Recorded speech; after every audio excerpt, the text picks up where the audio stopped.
salty and sweet, Southern charm of the White House, and all-around champion for the freedom movement, is now running for governor of her home state of Arkansas. Joining me now, the Sarah Huckabee Sanders. Sarah, thank you so much for coming on. Thank you for having me. Always guaranteed to be lots of fun anytime I am part of the Benny Report. So thanks for having me. Your announcement shook the base to the core. I saw it everywhere, millions of views, tons of love, a president endorsement. How has your first week as a candidate gone?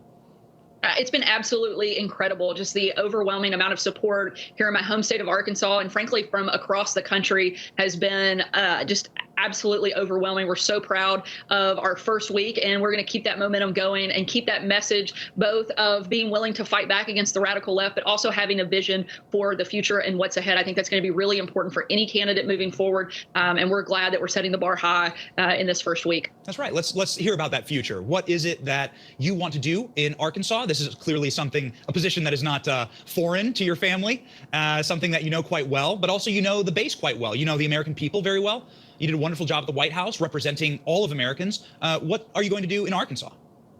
Well, I think that we have to run on a parallel track. One, we have to be willing and capable of standing up and fighting back against the radical left and their agenda that we know they're going to try to impose on states from Washington. With Democrats in control of the House and the Senate and the White House, we need people that are tough enough to stand up to that agenda, fight back. But we can't just fight. We also have to have that vision, certainly have to be aggressively focused on economic development, education, reforming healthcare, lower taxes, and frankly, fighting for freedom and making sure that we do everything we can to keep the government out of the way and allow individuals to make the best decisions possible for their family. At the end of the day, government's job isn't to complicate, but it's to facilitate, not be in the way, but frankly, to create an environment so people can make the best decisions possible for themselves and for their families. And we want to help do that. And we want to help provide that opportunity in our state and be a leader across the country so that people can use Arkansas instead of pointing to what they don't want to do. We want to be an example of what can be done and what can be accomplished here.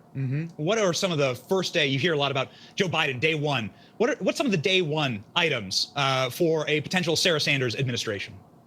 Well, education is something that is incredibly important to me. I think it is one of our biggest pathways to help people and provide a lifetime of opportunity. And so I really want to zero in. Part of my background was one of my very first jobs was at the Department of Education. I learned a lot of things about what we don't want to do, but I also have a deep passion because I have 3 elementary aged children, and I know the impact that education has on their daily life and frankly has on their long-term life. And so we want to really focus on how we make opportunity for every kid in the state, no matter where they start. We want to give them a path to determine how they finish. So that'll be a big priority starting on day one and every day in my administration. Sarah, I know this is an exciting new chapter in your life, but you were made famous, a household name across the country for your work here in Washington, D.C. Much of that time you were standing up to some of the insane radical left. You did this very, very well. We're a bit of a thug life hero for doing so. But you're going to be bringing that battle, continue that battle, and I saw that in your announcement video.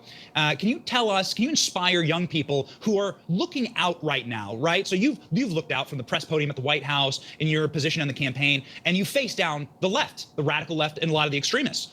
What inspiration can you give to a young person who's looking at the political world right now and saying, wow, this is insurmountable, things are not going our way, maybe I'm getting depressed, maybe I'm getting sad? What is your message to them? Well, I think it's really simple. Look at the millions of Americans who have come out to support freedom, who have come out to support conservative principles. It's the largest turnout we've ever had. And Donald Trump helped expand the type of voters that are voting for Republicans, both Hispanic Americans, African Americans. We elected more women in the Republican Party than we have in the past. We are growing, and there is a massive movement and energy behind this movement. And certainly, I don't think that's going away. If anything, I think it will get stronger as we continue to see the radical left policies out of the Biden administration. I thought it was going to be bad.